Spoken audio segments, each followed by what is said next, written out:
I never thought silence could feel so heavy. But that night, standing alone in the soft yellow light of the hotel lobby, luggage by my feet, the faint smell of lemon polish in the air, I felt the kind of silence that presses into your ribs and makes it hard to breathe. They ditched me. That was the only thought running through my head. Not the bill I'd already paid. Not the reservations under my name. Not the weeks of planning the trip they claimed they so kindly included me in. Just that simple, sharp realization. They'd left me there. On purpose. But I didn't cry. I didn't shout. I just stood still, listening to the soft hum of the air conditioner and the distant clinking of dishes from the restaurant down the hall. I let the air settle around me, as if it might carry an answer. It didn't. Instead, it carried a memory, the way my daughter-in-law, Hania, had smiled earlier, tight and polite, like she was trying to hide something behind her teeth.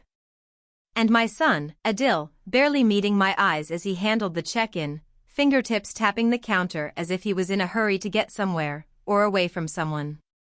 Away from me. I didn't know then what I know now. That they'd planned it. That the family vacation was never meant to include me.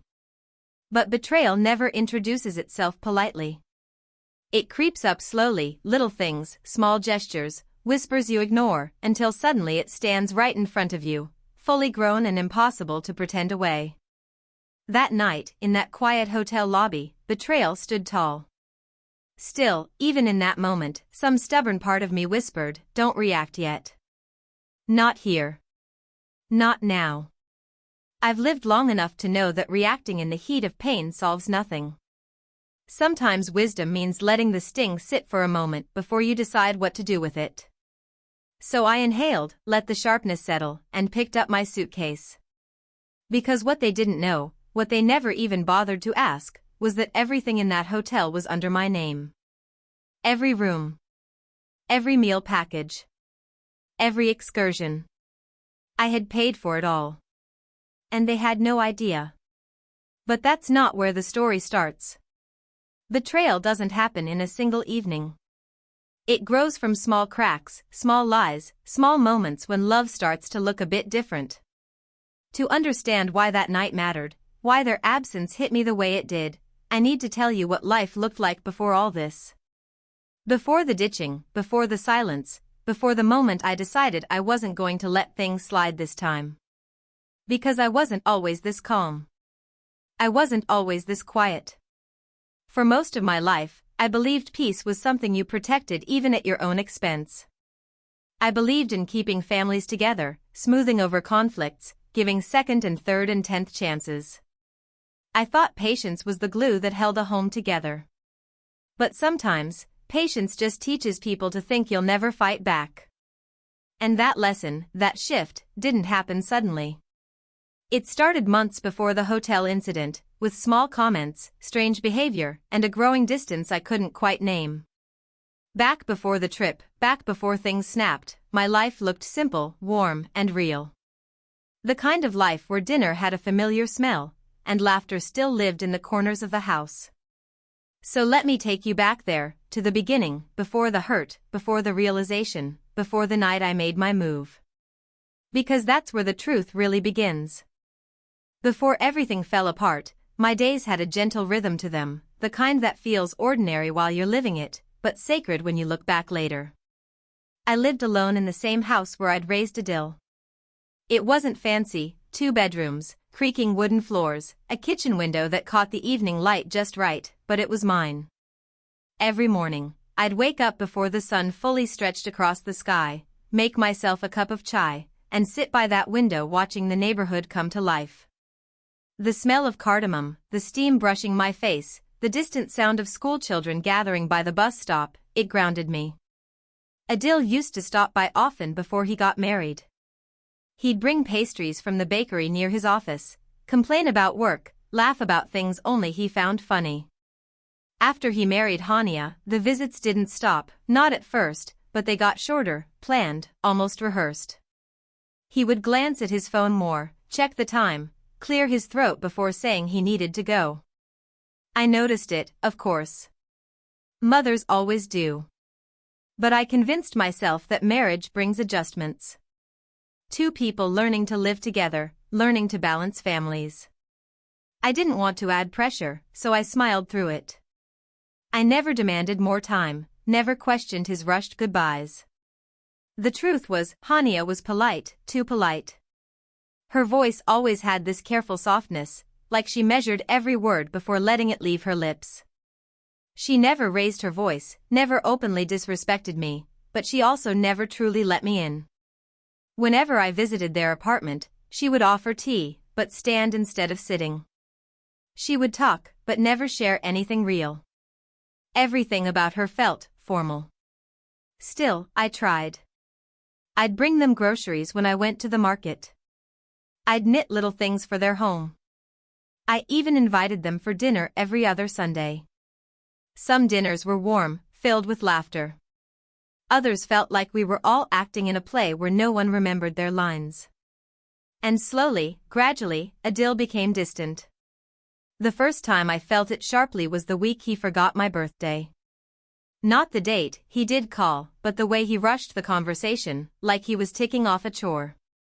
He apologized, said work was crazy, promised to visit the next day. He didn't come. Then came the trip idea. It was actually mine. One evening, during chai at my place, I mentioned that I wanted us to take a small family vacation. Nothing extravagant, just a weekend away. A chance to reconnect. Adil looked surprised at first, then relieved, as if the decision was one he'd expected someone else to make. That sounds nice, he said, stirring his cup unnecessarily. Hania's been wanting a break. Hania, sitting across from us, gave me that practiced smile. Yes, I think it would be good for all of us. I should have noticed the way they exchanged a glance, brief, subtle, the kind that passes so quickly most people would miss it. But I caught it, tucked it away quietly.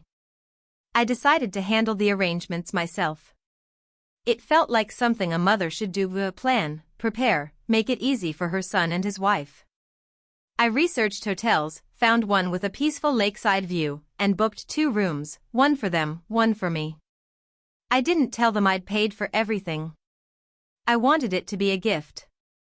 Hania's reaction, though, that was the first time something felt off. She stared at the booking confirmation a little too long. Her smile tightened around the edges.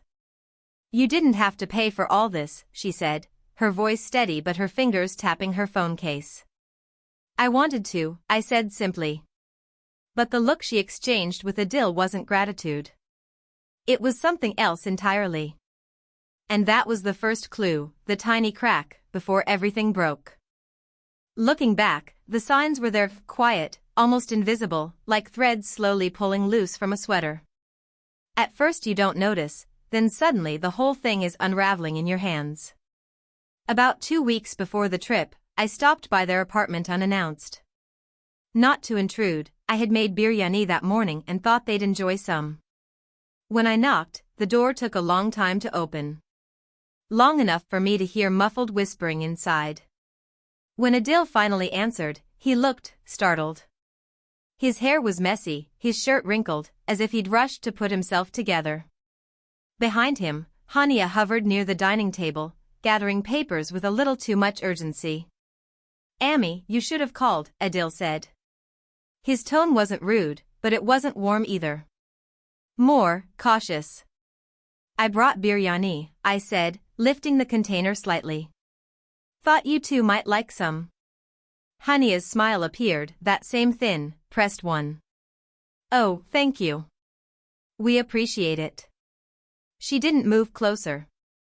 She didn't reach for the food. She just stood there, fingers tightening around the stack of papers she held.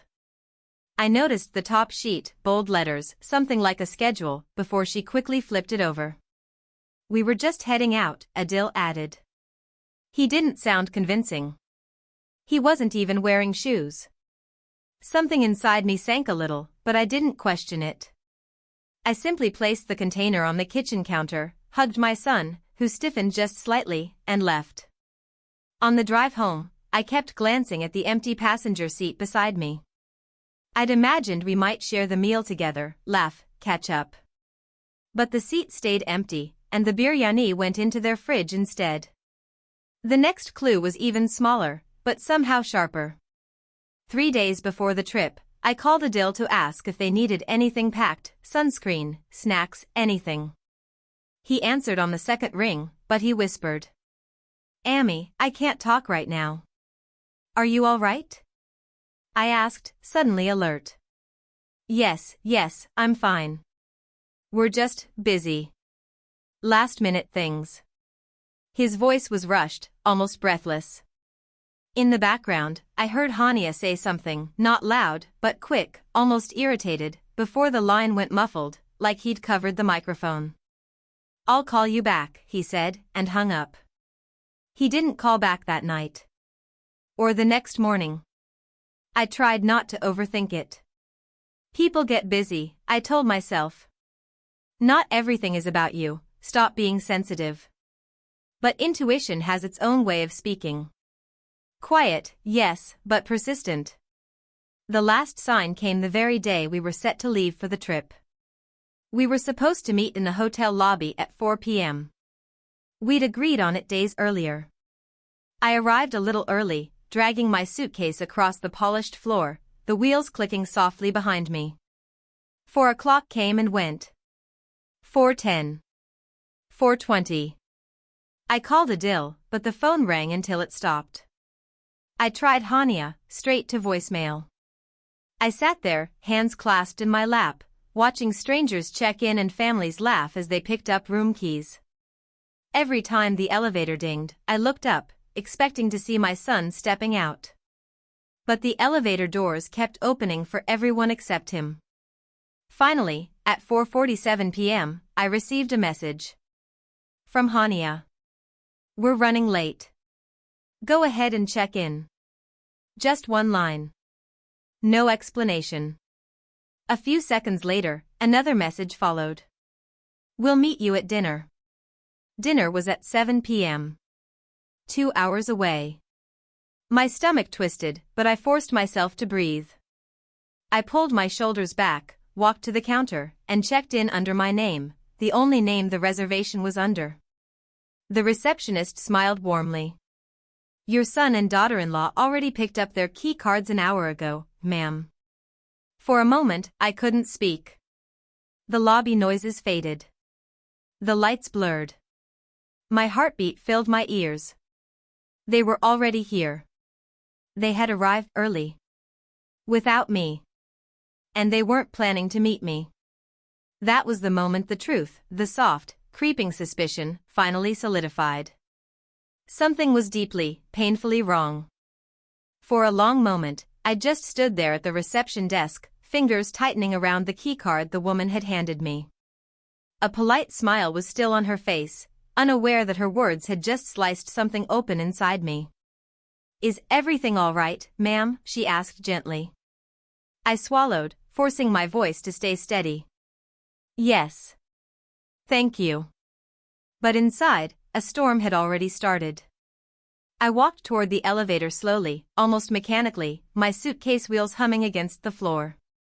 My mind was trying to make sense of it, trying to form excuses, soften the blow, find some explanation that didn't feel like betrayal. Maybe they arrived early and forgot to tell me. Maybe they thought I'd still be on the road. Maybe. But another part of me, the quieter, wiser part, already knew the truth. They didn't forget me. They avoided me. When the elevator doors closed around me, the silence felt suffocating. I watched my reflection in the mirrored walls, the soft lines around my eyes, the tired resignation in my shoulders, the small, hopeful woman who had just wanted a family trip. When the doors opened on my floor, I stepped out with a sharp inhale. The hallway smelled faintly of lavender cleaning spray, and my footsteps echoed against the carpeted floor. I found my room, unlocked the door, and stepped into the cool dimness. It was a beautiful room. Warm lights, a soft bed, a wide window overlooking the lake.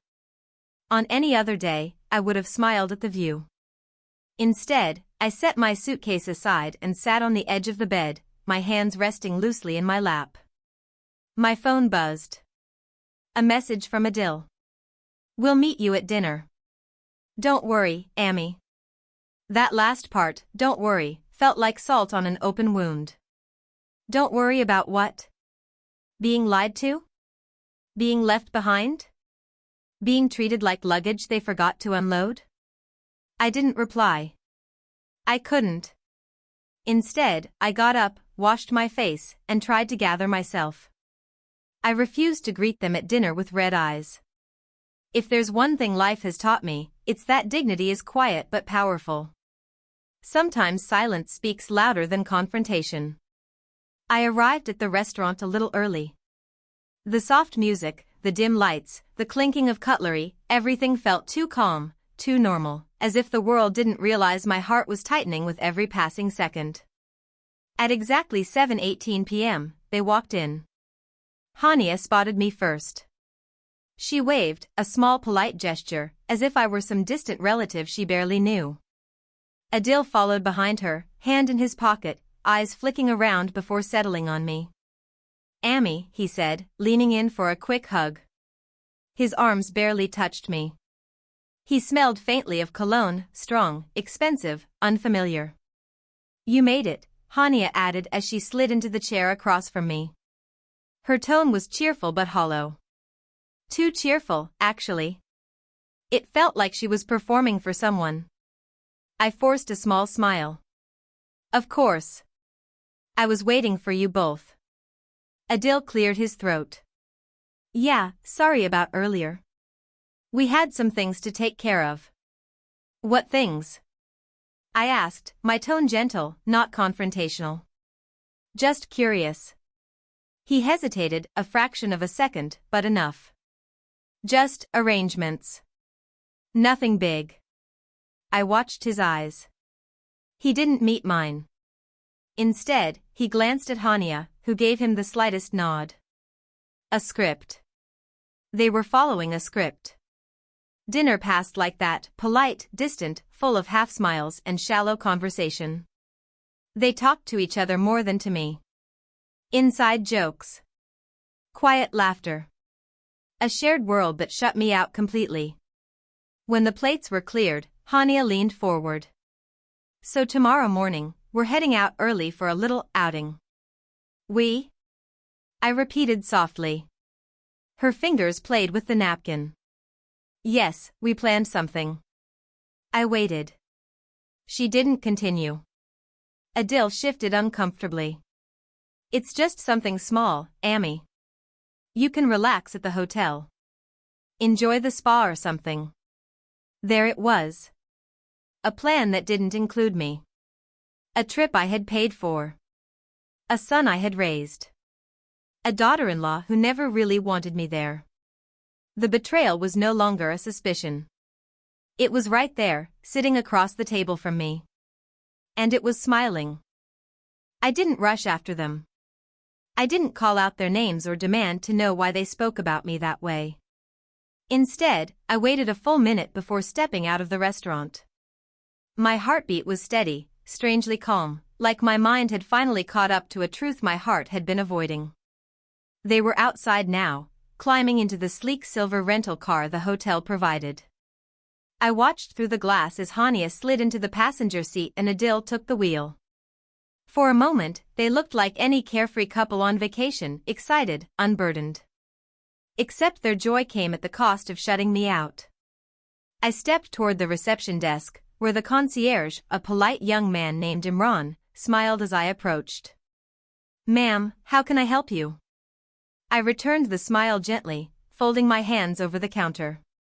"I need to make a small change to the car usage for today." "Of course," he said. "Is the couple still using the vehicle?" "For now," I answered, my voice soft but firm. "But the reservation is under my name. I would like to set a return time. No extensions."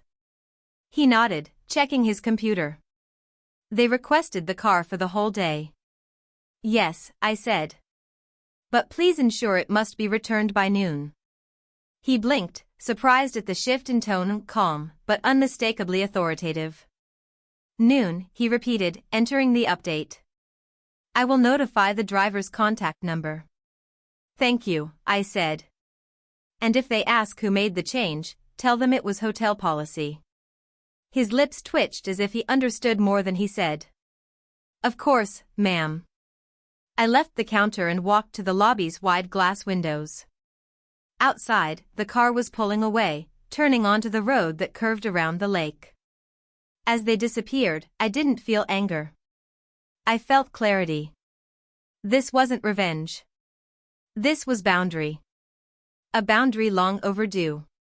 Instead of sitting alone in my room as they had planned for me, I decided to explore the area myself. I took a long walk by the lake, the morning breeze carrying the scent of wet grass and wood smoke. The water shimmered softly under the rising sun. Birds skimmed the surface, wings catching bits of light. For a moment, I simply breathed. Later, I visited the small market near the hotel, colorful stalls selling handmade jewelry, embroidered shawls, carved wooden boxes. I spoke to an elderly woman who told me stories about the region, her voice carrying a wisdom that felt comforting. I didn't feel alone. I felt present. By the time I returned to the hotel, it was nearly noon. And right on time, the rental car rolled into the driveway. I watched them step out. Hania's face was pinched with irritation, sunglasses pushed up into her hair.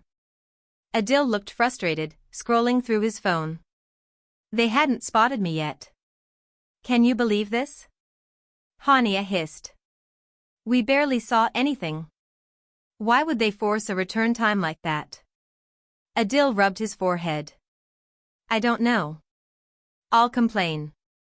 This is ridiculous. Imran greeted them with a polite bow. I hope you enjoyed your outing. The car needed to return for maintenance, hotel policy. Hania scoffed. Convenient. Feel free to request another car for later, he added. Though, the booking shows only one vehicle authorized under today's package. That made her pause. What package? Before the young man could answer, I stepped forward. The package I booked, I said softly. Their heads snapped toward me. I wasn't smiling. I wasn't angry. Just composed. Amy, Adil said cautiously, sensing the shift. You're here. Yes, I replied. I've been here. All along. Hania crossed her arms. Did you change the return time? No, I said calmly. The hotel did. But my eyes told her the truth. She opened her mouth to challenge me, but I lifted a hand, just a small gesture. Let's not pretend anymore, I said. You didn't want me there today. I heard you. Silence fell instantly. Adil's face drained of color. Amy, it's not like that. I looked at my son, really looked, and felt the ache settle deep inside. Then what is it like? I asked gently. For once, neither of them had an answer. I didn't sleep that night. Not even for a second.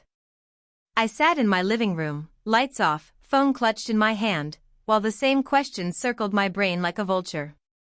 Why did my daughter-in-law's mother lie about knowing my son? And more importantly, what else were they lying about? By 4 a.m., the exhaustion made my eyelids heavy, but adrenaline kept my mind sharp. My pulse throbbed in my neck. Every sound in the house felt amplified, the refrigerator humming, the clock ticking, my own breathing. At 4:17 a.m., my phone buzzed. A message from an unknown number. I froze. Then tapped it open. We need to talk.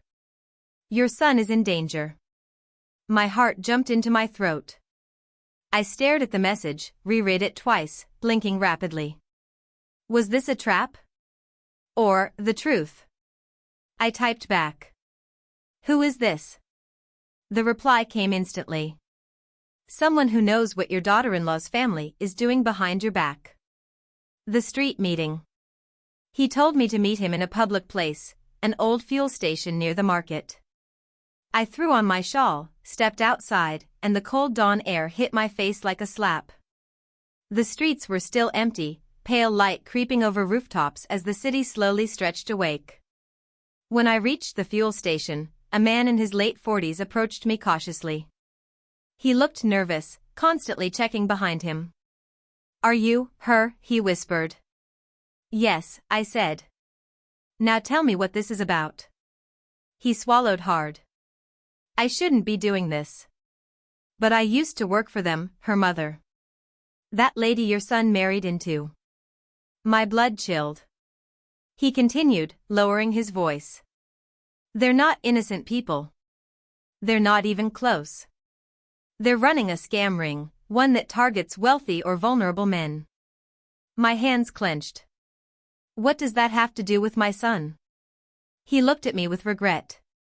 "Your son wasn't their first target. He was just the easiest."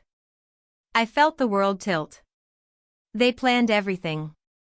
Your daughter-in-law flirted with your son for months online, pretending to be someone else, pretending to fall in love.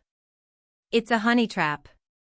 Once the man is emotionally attached, they move in, isolate him from family, drain his accounts, and then... And then what?" I demanded. He hesitated. "Sometimes the men disappear." A cold wave washed over me. "Disappear?" "No," I whispered. "Not my son. He left willingly. He wanted this marriage." The man shook his head urgently. "They manipulated him. You don't know how deep this family goes. They have connections, fake identity networks, offshore accounts. Your son was their perfect target, young, gullible, emotional, and openly loyal." My chest tightened painfully. "But, his wife? She's pregnant." The man gave a humorless smile. "She's not pregnant. She wears a fake bump until they extract the final payments. After that, they vanish." My stomach turned violently. It felt like the ground beneath me had disappeared, leaving me suspended in pure disbelief. "No," I whispered. "There has to be a mistake. My son said he saw the ultrasound." The man gently placed a hand on my arm. "Ma'am, every part of this is scripted. They've done this to 8 men already. 8. 8 ruined lives. And now, my son." I asked him the question burning in my throat. "Where is my son right now?" He hesitated. "I don't know exactly. But I know something else, something you're not going to like." My hands trembled. "Tell me." "They were planning to take everything from him. And from you." "Me?" He nodded. "They know you own property. They know you have savings. Your daughter-in-law's mother sent someone to your house last week." My heart stopped. "When?" I whispered. 2 days before the wedding. "They wanted to know how much you were worth, how soon they could pressure him to access your assets." My chest felt tight, like an invisible hand squeezing it. Everything suddenly made sense. Her sudden warmth. Her forced smile. Her insistence that we become close. Her daughter slapping me for house keys. Her trying to push herself into decisions about my home, my finances, my life. It wasn't personal. It was business. A scam. A long, carefully planned scam. The final blow. The man sighed, shoulders slumping. "One more thing." I braced myself. "The reason your son left the country with them," he said quietly. "It wasn't a vacation." "Then what was it?" His eyes softened. "They told him you were dying." I felt like someone had punched me. Hard. "They convinced him that you didn't want him anymore. That you were planning to disown him. They even forged medical reports." My knees wobbled, and I had to hold on to the side of the fuel pump. "So he left, thinking his mother didn't want him?" I whispered, voice cracking. "Yes." The man looked genuinely sorry. "They cut off his connection to everyone. His friends. His coworkers. And you. Suddenly, everything snapped into focus. My unanswered calls. His distant tone. His sudden decision to marry so quickly. Leaving the country without telling me. He wasn't being cruel. He was being played. My son wasn't abandoning me. He was trapped. The promise. The man backed away nervously. I shouldn't stay long. They have eyes everywhere. Please be careful. Wait, I said desperately. How do I stop them? He exhaled shakily. You can't stop what's already in motion, but you can expose them. How? I demanded. By doing the one thing they don't expect.